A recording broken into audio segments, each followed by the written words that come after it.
Okay, there you go. Okay, we are live streaming. Welcome to this opportunity to share some of your skills. Adam Barralet has agreed to come and share some of his wisdom about crystal healing.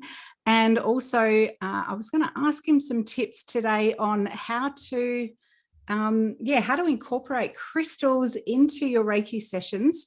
So firstly, I want to introduce the wonderful Adam Barralet. We had the pleasure of meeting quite a few years ago now, came and presented into my Intuitive Reiki membership group. So Adam is an author and a teacher, a success mentor, workshop facilitator, doTERRA Blue Diamond wellness leader, and also crystal tarot card reader and astrologer. So you've got quite a few tools in your toolbox to help people. And Adam, I was having a bit of a read through your profile on your website. And one of the things that really struck me was, we've come through this movement of being really focused on self-development, self-healing, me. And I'm a bit of a Leo. Well, I'm a Leo. So, there's always that focus on self. And I loved that, that the Aquarian energy and essence that we're coming to is really about how can we help others and how can we support the community. So with that focus in mind, I'd love to hear some of your thoughts. So if there's anything else you'd like to share about how you got started with crystals, and also, I'll hand over to you. Yeah, thank you. And thank you so much for having me. I'm really rapt to have this opportunity to share a little bit about what I love. A little bit more about myself. I'm a typical Gemini. So you're a Leo, I'm a Gemini.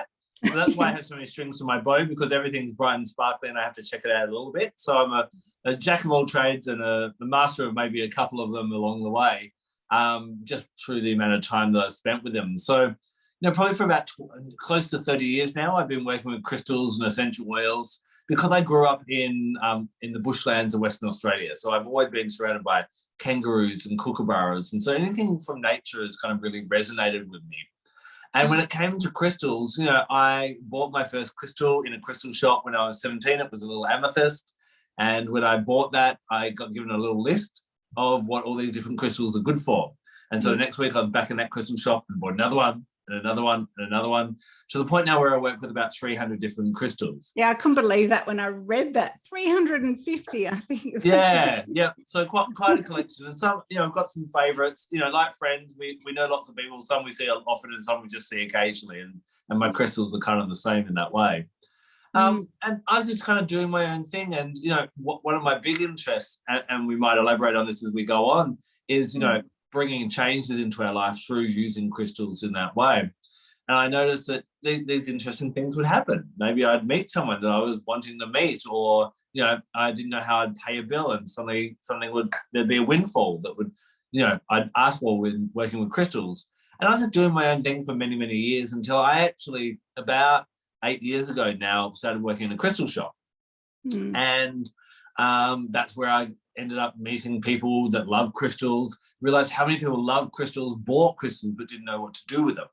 And there was one person in that crystal shop once that came looking for a meditation CD. And I kind of said, we've got I've got over 200 titles, have a look. And I checked back in with her later and said, have you found some things you like? And she said, they're all about the me. It's about balancing my chakras. It's about healing my inner child. It's about connecting to my angels. And I'm like, well, what about helping everyone else? And that really became obvious to me that, yes, we all need to go through our own healing, but in that process, what's happening is the world is crumbling around us. So if we wait until everything's perfect, then everything around never gets started. Exactly. Yeah. And so I've been really passionate about. Oh, go on. Sorry. Yeah, I found that the spiritual journey is one that we never get. There is no completion. There's there's always healing and sharing and helping, and healing and sharing and helping. So I see it as this continual journey of evolution. And I look back over the past 20 years as a Reiki master and just teaching, and there's this real need to keep discovering who we are and find ourselves. And I think crystals reflect elements back where perhaps there's things we're not seeing that need to be reminded of. And I know for in my own personal journey, they've given me many discoveries, with clients that I've been working with, but also I've had crystals that I've absolutely loved, and then they've been lost only to find them again later when I was really ready to integrate that kind of element, you know, when I did a bit of research. But yeah, I'd really love to learn more about, you know, how to use them to, you know, to greater effect, I guess. Yeah. I think one of the key things when it comes to crystals, when we love them, there are so many different colors and varieties and that kind of thing that people will go in and get a whole range. Yeah. And that's kind of like walking into a party of 100 people and going, right, I'm going to get to know everyone really intimately at this party. It can't be done. Can't done. Yeah. So it's like speed dating. And I often, you know, refer to stop speed dating your crystals. So one of the key things in crystals is just to spend some time with one. And that's why I send out a weekly newsletter that just has one crystal. And I'm like, just let's all focus on that. Like last week it was ruby, and this week it'll be something else. We'll just get to know that. And just like if you get to know a friend, you know, we all have friends that are good for a fun time, or if we're having a life crisis, there's probably another friend who's better to talk to and get advice from. And that's what your crystals become for you by bringing them into your space. They are like friends. They what makes a crystal different from glass or wood or plastic or something is they have a crystalline structure. So they have an energy of order and you know, the opposite to chaos, basically. And so when we're trying to find that alignment, when we're trying to find that balance, by hanging out with someone who's got their act together, the crystals help us in that way. They're not going to do it for you. There is no crystal that is going to give you the guts to speak up to your partner if you're someone who tends to bite your tongue. There's no one who's going to get you that promotion. There's no crystal that's going to get you the promotion. But what they'll do is they'll bring an energy into your energy matrix that will support you.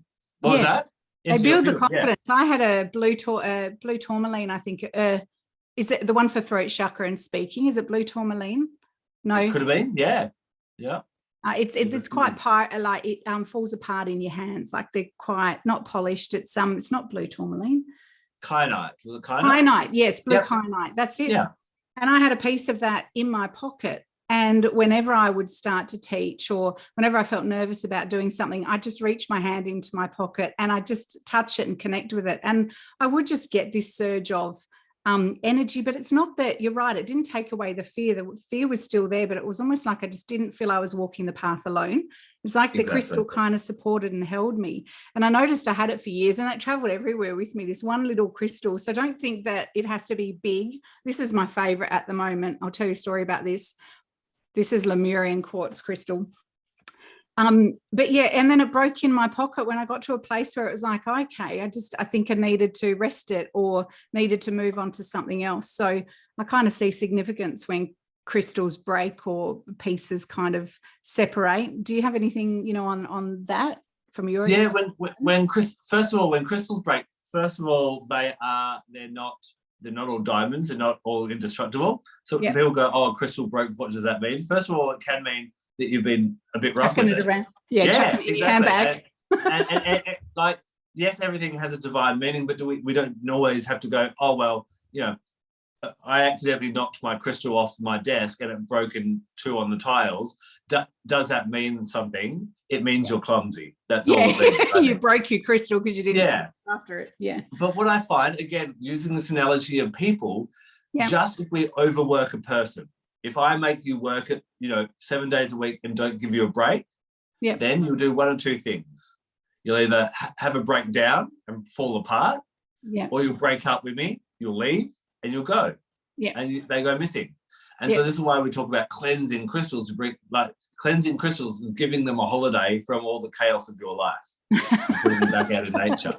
So if people find that a lot of their crystals are breaking, I'd say that you're not cleansing them enough or that you're relying on them too much, type of thing. Yeah.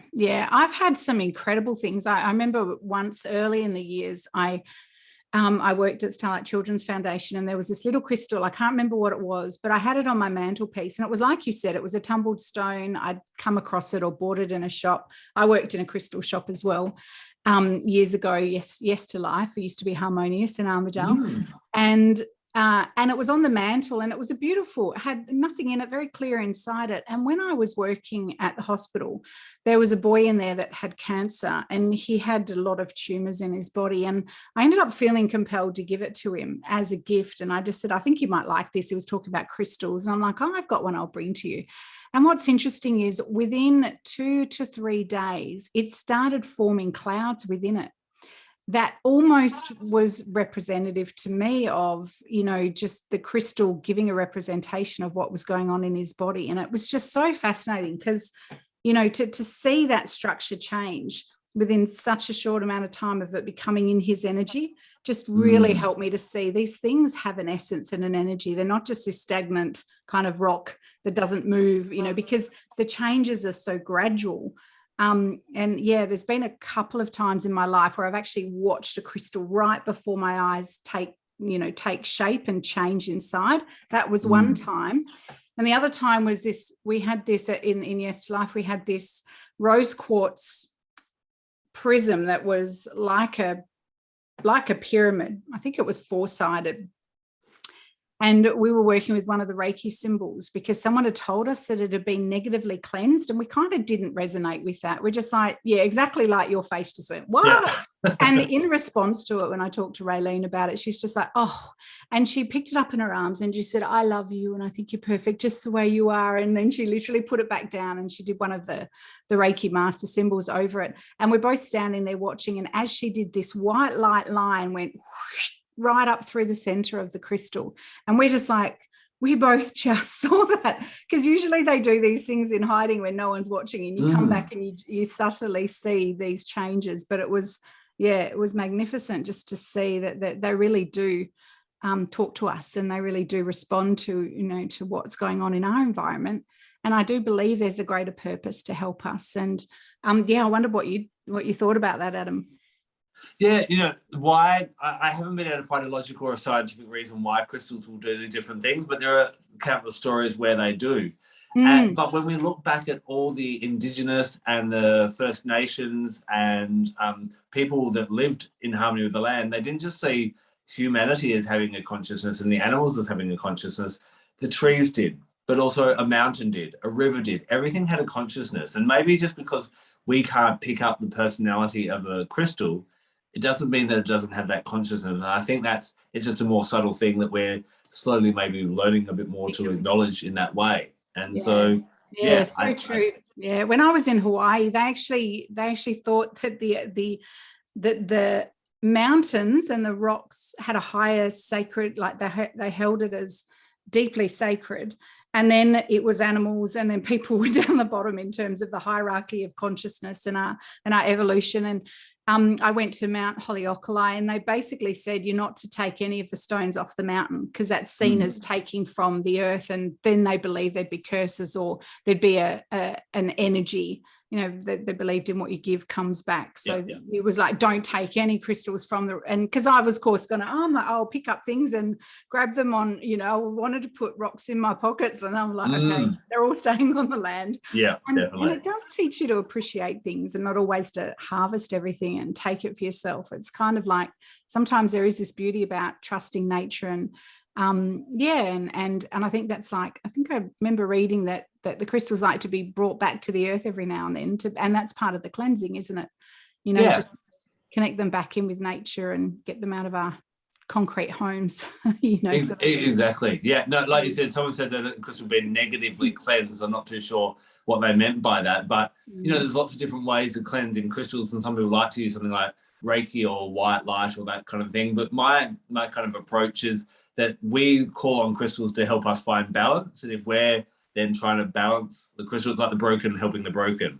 Nature knows how to find harmony. We see it in every ecosystem. It's, humans just have to get out of the way. So I put my crystals either in the sun or under the moon, or when it's a windy day, or here in Perth last night we had lightning storms. So there's certain crystals that that I love that really resonate with lightning for me. So I put them out to enjoy that electricity, or in a stream or the ocean. Those types of things are a really nice way, just like we find our balance in nature, so with the crystals as well. Yeah, and water as well, just there's simple things we can do, isn't it? I think some crystals are like water better than others, but from what I've learned over the years, is there some that break down in water or just don't? As a general rule, we could sit here for 6 hours and we could go through every crystal and that kind of thing. As a general rule, a tumbled stone, so the ones that have kind of gone through, that kind of polishing process and look like that, or the quartz family. So that's your clear quartz, your amethyst, your citrine, your rose quartz, and smoky quartz. They're going to be fine in water.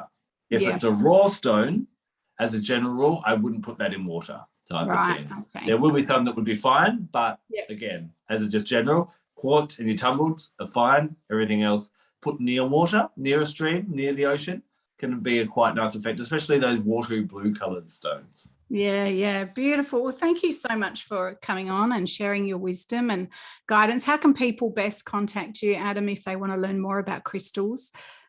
If you search my name, so Adam Barralet, Barralet. I'm typical Gemini. I'm on Facebook. I'm on Instagram. I'm on YouTube. I have a weekly podcast, weekly newsletter on my website. So whichever platforms you prefer, follow me. I'm always giving out lots of free education. I also run different online courses. So yeah, if you look for me, you'll find me. Beautiful. Thank you so much. And for those students of mine, you'll have the opportunity to see Adam live in our first in-room workshop in a while. Because of COVID, we've taken everything online, as I'm sure you have with a lot of your business too, Adam. So this is nice to just get back together in person and connect. So we've opened the doors. First time I've ever done this. Membership's normally closed for those students that are coming to the membership group on a regular basis. So we're opening the doors for this one night only. If you want to come and join and hear from the master crystal man himself, Adam Barralet, he'll be there to answer your questions as well, and share some more information on how you can specifically work with crystals in your Reiki healing sessions. So we'll look forward to seeing you on Tuesday. Adam, thank you so much for your time today and for sharing your wisdom. And for those of you, I will see you again soon.